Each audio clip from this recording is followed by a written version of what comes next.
Hola amigos, ¿cómo están? Bienvenidos al canal.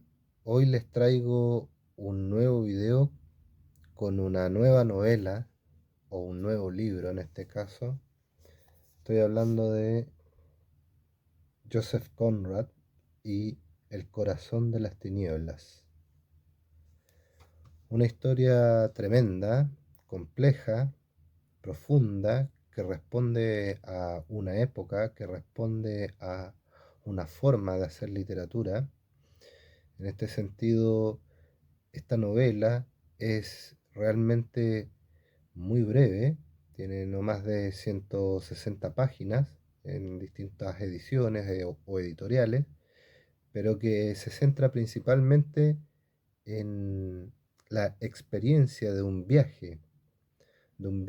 marinero mercante en tierras africanas, en el Congo, a través del río Congo, este impresionante, eh, esta impresionante vena fluvial que tiene ese país africano. Y Joseph Conrad es un autor que de alguna forma también nos habla acerca de su vida a través de su literatura.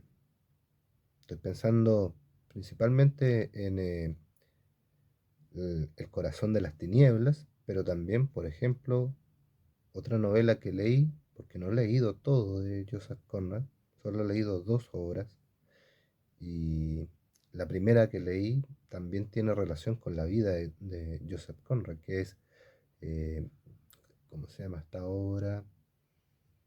Ah, que se me fue, la leí hace tanto tiempo, La línea de sombra, La línea de sombra, que tiene que ver con también experiencias de Conrad en relación a, a la marina mercante, etcétera. Joseph Conrad es un autor que, ¿no es cierto?, muere en 1924, pero nace en la segunda mitad del siglo XX, no recuerdo bien el año en que nace, pero eh, Joseph Conrad también es un testigo ocular y crítico también, obviamente, respecto de ciertamente de los colonialismos, en este caso el corazón de las tinieblas, nos hablará acerca de la avidez, la, el pillaje, literalmente el pillaje, de, por ejemplo, el colonialismo belga, ¿sí? Y bajo esa mirada crítica, Joseph Conrad nos plantea una obra breve, profunda y muy bien trabajada literariamente, con elementos del modernismo que aborda temas que son la profundidad psicológica de los personajes, paisajes exóticos, etcétera. Más allá de eso, eh, de estos par de datos, tenemos que hablar de muchas cosas en tan poco tiempo, pero que de alguna forma nos plantean un desafío a nosotros como lector, entender de alguna manera más o menos clara las claves que nos entrega un movimiento literario como fue el modernismo a fines del siglo XIX, principio del siglo XX, en Occidente principalmente, y cómo los autores, en este caso, este descendiente de polacos, este hombre que es considerado, actualmente hubiese sido considerado un ucraniano, y ahí vemos la lógica de las guerras fratricidas entre pueblos actualmente, ucranianos y rusos. Entonces tiene esa descendencia Conrad y, y claro, tiene una historia personal bastante compleja. Sus padres fueron de alguna manera activistas políticos o gremialistas, algo, algo por ahí tengo entendido, pero que lo dejan huérfano tempranamente, a los 11 años.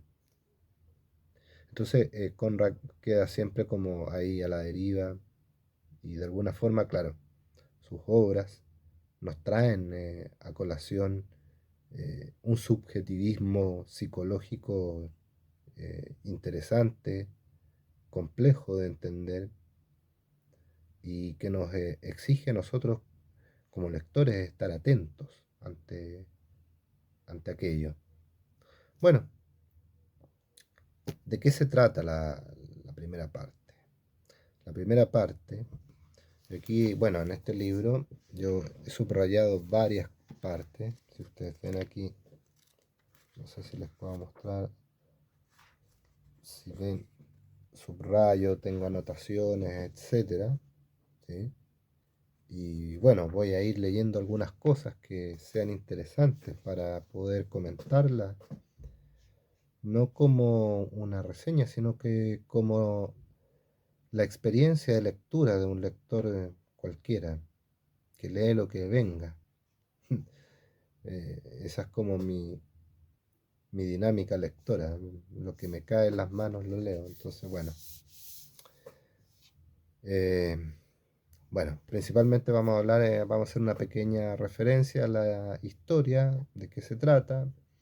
Estamos en presencia de una novela que se estructura en tres partes principalmente y que está narrada por Charles Marlowe, un marinero mercante y que está de pronto a bordo de un barco, de un yate en el río Támesis en Inglaterra. Y ahí parte eh, un narrador. Luego no parte inicialmente Marlowe narrándonos la historia, sino que hay una voz. Y aquí hay una genialidad literaria de Joseph Conrad, ¿sí? El uso del narrador enmarcado, ¿sí? O animados, como se les denomina, misen en vite, algo así, ¿sí? Bueno, es la ciutiquería, por decirlo de alguna forma. Entonces al comienzo de la novela, el narrador es anónimo y aparece después al final de la obra también. Y está narrándonos en primera persona y sirve como un marco de alguna manera para la historia principal que nos va a contar Marlowe, ¿sí? ¿Quién es este narrador? Misterioso, anónimo. Es un de los 5 marineros que acompaña a Marlowe, ¿sí? Está a bordo del yate Nelly, un nombre de mujer, que está anclado obviamente ahí en el río Támesis. ¿Cuál es la función de este narrador? De alguna manera, introduce al narrador principal que nos va a relatar toda la historia, ¿sí? Que es Charles Marlowe. Establece un ambiente, nos describe, eh, nos plantea una visión contemplativa de lo que va a venir y da contexto, ubica la acción en un marco temporal y espacial, ¿sí? Y obviamente el río Congo con el río Támesis, hay un juego de contrastes porque eh, está por un lado África salvaje y por otro lado Inglaterra y la Europa civilizada. Y vamos a ver ahí que, claro, cada etnia, cada grupo humano va a vivir bajo las lógicas de su cultura y una cultura quizás aborigen no es per se mala, depende de dónde naciste de alguna manera. Entonces, bueno, ¿y en qué momento naciste? Entonces este narrador anónimo nos sirve como de transición, como un puente y nos va a desembocar en este narrador principal que es Charles Marlowe, ¿sí? Y él narra la mayor parte de la novela, ¿sí? Entonces este es un marinero experimentado y que nos narra desde la perspectiva de él mismo, pero años después de haber ocurrido estos hechos. Entonces, eh, en ese momento donde están en el río Támesis, ya habían pasado mucho tiempo, de esta historia principal que vamos a conocer en África, en el Congo, en el río. Entonces, Marlowe, es un testigo ocular de estos agentes comerciales que viajan río arriba en el río Congo en búsqueda de un enigmático agente comercial también, que es el personaje de Kurtz, ¿sí? Entonces Marlowe nos da este testimonio personal y de alguna forma también este personaje nos sirve como de filtro moral y psicológico para entender eh, cómo se plantea al personaje de Kurtz. Entonces, hay una exploración de una moralidad, por decirlo así, porque recordemos que en este sentido el modernismo nos plantea una narración enmarcada, ¿no es cierto? Pero este modernismo nos plantea una forma de impresionismo narrativo. No describe Conrad objetivamente la realidad, sino que la filtra a través de las percepciones sensoriales y las emociones de Marlowe. De ahí que Marlowe utilice palabras como niebla, sombras, silencio ominoso que lo llena todo, etcétera. Entonces, obviamente, eh, este impresionismo narrativo eh, nos presenta una realidad que es una realidad que está construida por la conciencia del personaje Marlowe. A eso quiero ir. Eso es lo que se les quiere decir, estimadísimos amigos suscriptores. ¿Ah? Entonces, en ese sentido, hay que ver claramente o tener claro que este narrador de Marlowe nos plantea una ambigüedad y una interpretación, una descripción de los acontecimientos de manera un tanto vaga. A mí no me quedó muy claro, me costó leer la novela en esa lógica, porque claro, a lo mejor estoy más acostumbrado a un narrador eh, mucho más, no sé cómo decirlo, pero bueno, ustedes me van a entender. Entonces, surge que de alguna forma la verdad que nos plantea Marlowe en la novela, ¿ya? No es tan clara y no es tan fácil de armar, de articular, de cuajar, ¿sí? Entonces, en este sentido, el corazón de las tinieblas puede ser entendido por distintos lectores como o la selva oscura, profunda, tupida, o la calidad humana, la calidad de las personas y el salvajismo eh, descabellado, eh, cínico, hipócrita, malvado, perverso, no sé, qué otras palabras o adjetivos podemos utilizar para describir este pillaje. A propósito, en la novela, al principio nos plantea ya de entrada, ¿no es cierto?, la siguiente. Dice,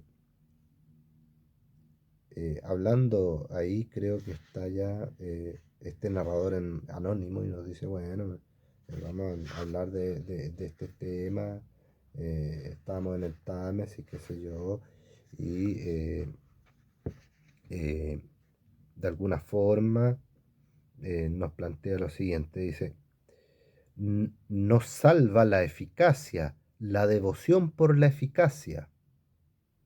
Pero aquellos tipos no eran gran cosa, de verdad. No eran colonizadores. Su administración no era más que pillaje. Y nada más, me temo. Eran conquistadores y para eso solo se necesitaba la fuerza bruta.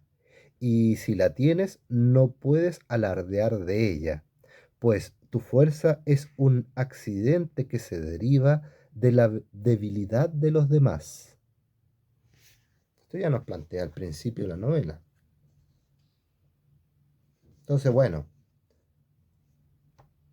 hay reflexión profunda,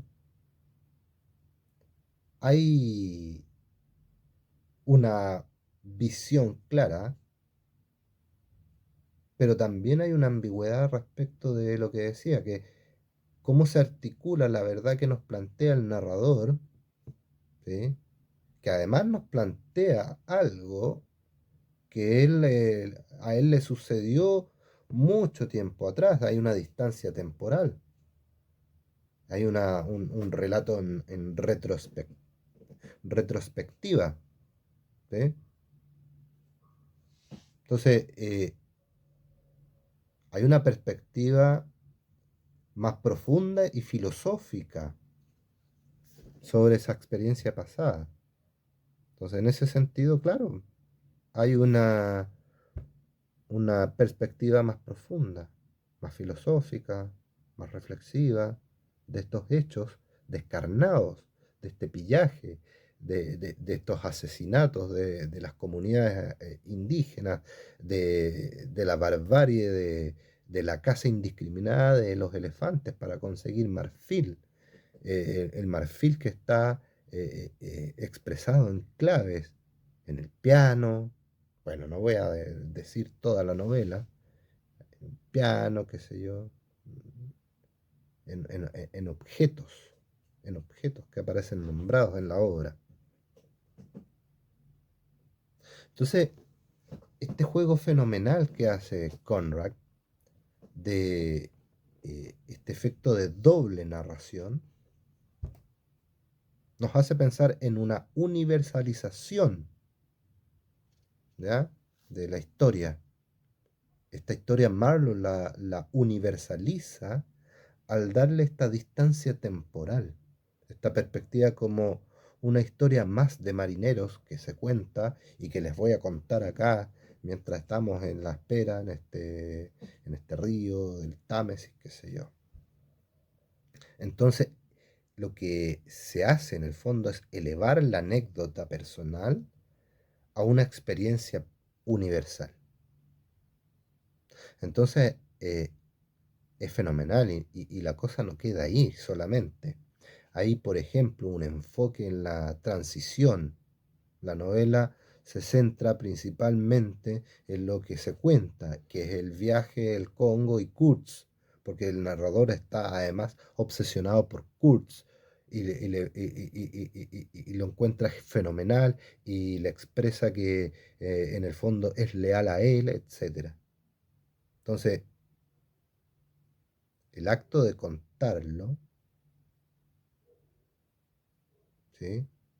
Eh, lo difícil para Maulon se vuelve verbalizar de alguna manera el horror, el horror y su propia transformación psicológica que vive. Entonces, este narrador es un mecanismo complejo, es un mecanismo que nos plantea a nosotros los lectores comunes y corrientes un esfuerzo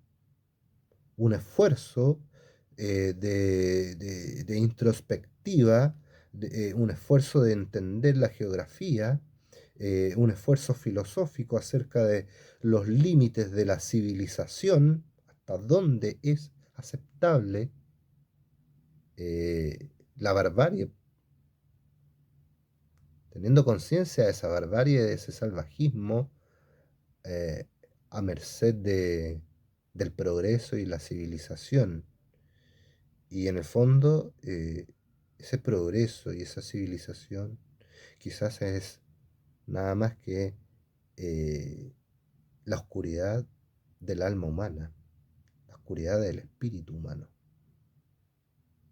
¿Por qué no? Pero bueno, la cosa queda ahí. Entre paréntesis, este narrador es muy importante, es una clave importante para tenerla en cuenta en la lectura de esta obra de Joseph Conrad. Entonces, la novela se estructura en tres partes: el viaje a la oscuridad, podríamos denominarla la primera parte, luego la búsqueda río arriba, ¿sí? Y la tercera parte, el encuentro con el horror, con la barbarie, con la criminalidad, por decirlo de alguna forma. Entonces, a ver, la primera parte, ¿no es cierto? Está el viaje, llega a un lugar que se puede interpretar como una oficina en Europa, quizás puede ser Bruselas, eh, donde lo recibe, porque Mablu se consigue esta peguita, este trabajo, como se dice acá en Chile, esta pega, yendo a estas oficinas, digamos, de las navieras. Y ahí es recibido por, obviamente, el personal a cargo, el director, qué sé yo, pero por dos mujeres, una gorda y una flaca que están ahí en la recepción como tejiendo. ¿Cuáles parcas? Ese cruce con la mitología griega, estas moiras que tejen el destino del ser humano, estaban ahí y que de alguna forma también se deja entrever la idea de que los que van a esa expedición en el Congo no vuelven más. Y si vuelven, vuelven con la carga de la locura. Pero casi nadie ha vuelto. Y hay que buscar a Kurtz, hay que sacarlo de ahí. Y vamos a ver que Kurtz tiene un, ¿cómo decirlo? Un magnetismo, un carisma impresionante en las comunidades indígenas africanas. Entonces, volviendo a la idea de este viaje, de la primera parte, este viaje a la oscuridad, por decirlo así, está este encuentro con el jefe contable, el viaje a la estación central donde se encuentra con estas mujeres, ¿no es cierto? Eh, y ahí se encuentra con gente, con compañeros de trabajo perezosos, eh, paranoicos, conspiradores, eh, gerente, que por ahí es un hombre como mediocre, etcétera, y que eh, y ahí empiezan las sospechas de Marlowe. Bueno, ya una vez contratado y embarcado, ¿no es cierto? Está en la búsqueda del río arriba, ¿sí? Entonces, además, el personaje de Marlowe tiene que pasar meses en una estación, ¿ya? Reparando el barco que tiene que ocupar, etcétera. Ahí se encuentra con dos personajes que conspiran contra Kurtz, le tienen mala, le cae mal. y, y eso, y bueno, hay un ataque de los aborígenes en la selva, allá en el río. Se encuentra un libro en la estación interior, qué sé yo. Y ya llegamos a la última parte donde obviamente nos encontramos con el horror, con la estación interior y un personaje como el ruso que también es un discípulo de Kurtz. ¿Ah? Es un arlequín, una persona que es un joven aventurero idealista, que es descrito con ropas, qué sé yo, parchadas, gastadas, ajadas, no sé. Entonces, el tema es complejo en ese sentido porque eh, Kurtz se va a transformar en un personaje importante, el señor Kurtz. Entonces, lo tienen que rescatar. El Kurtz tiene una amante africana que maneja unos ejércitos de aborígenes, esta majestuosa mujer nativa, ¿sí? Y luego tenemos la última parte donde ya no quiero spoilear más, pero Ahí ustedes tienen que ver qué pasa, qué sucede con el narrador, con la prometida de Kurtz, esa prometida civilizada versus esta prometida, eh, o sea, esta versus esta nativa que es como la amante de Kurtz. Y bueno, el regreso a la civilización. Bueno, y ahí tienen que, no les voy a contar más detalles, pero esa es la idea. Lo importante es que hay que entender que esta obra tiene cosas interesantes. A ver, vamos a revisar algunas. Ah, el don de la palabra del señor Kurtz. Ahí, el don de la palabra del señor Kurtz.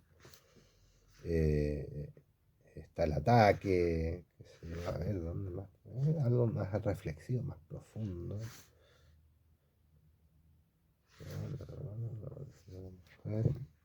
Ya, a ver. Mm, A ver, vamos a leer esta parte acá. Ahí, casi al final. Donde está ya, ¿no es cierto? Kurtz viajando, ya lo han rescatado, ¿sí? Y está moribundo. Y dice, estoy aquí tendido en la oscuridad esperando la muerte. Más adelante. Luego dice,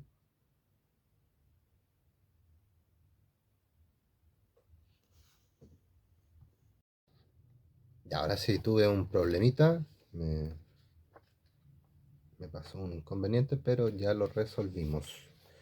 Ya, bueno, entonces estábamos ahí leyendo esa parte donde estaba Kurtz. Estoy aquí tendido en la oscuridad, dice, esperando la muerte, Kurtz. ¿Sí? Y luego dice, no he visto, este es lo que dice Marlowe, ¿sí? Dice, no he visto nunca nada semejante al cambio que se operó en sus facciones y espero no volver a verlo nunca. No me conmovió, sino que me fascinó. Fue como si un velo hubiera sido arrancado. Vi en aquel rostro de marfil la expresión del orgullo sombrío, del poder despiadado, del terror más abyecto, de una desesperación intensa e irremediable. ¿Volvió a vivir acaso su vida en cada detalle de deseo, tentación y flaqueza durante aquel supremo momento de lucidez absoluta? Gritó en un susurro a alguna imagen, a alguna visión. Gritó dos veces, un grito que no fue más fuerte que un suspiro. El horror, el horror. Apagué la vela y salí de la cabina. Los peregrinos estaban cenando, etcétera, etcétera. Luego dice un poquito más abajo.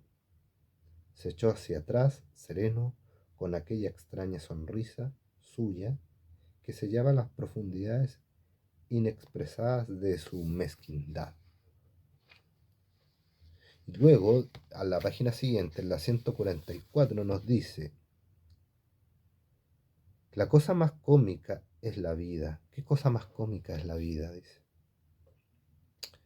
Esa misteriosa combinación de lógica implacable para un propósito inútil. Lo máximo que uno puede esperar de ella es un cierto conocimiento de uno mismo, que siempre llega demasiado tarde, y una cosecha de inextinguibles remordimientos. ¡Wow! Potente la reflexión que nos plantea Joseph Conrad. ¿Sí? Es potente, es complejísima en este sentido. Entonces, hay una exploración, bien digo, de la conciencia y la psicología, pero profundamente. Hay una exploración de la interioridad. La novela se centra más en los estados mentales de Marlowe, ¿sí? En este caso, la obsesión por el señor Kurtz, evidentemente, y en vez no sé, se centra mucho en eso, ¿ya? que más que nada que en la acción externa. Esa es otra clave del modernismo también. Y otra clave importante es la ambigüedad moral. No hay juicios claros, de alguna manera. El bien y el mal se difuminan, se disuelven, se mezclan. Kurtz, hay una escena que no la voy a decir así como literalmente, pero tiene que ver con algo digno de Drácula, de el empalador, qué sé yo, sangriento, total, complejo. Entonces, esta ambigüedad moral que también nos plantea la novela está presente en que el señor Kurz, si bien se presenta como un monstruo, pero también se presenta como alguien fenomenal.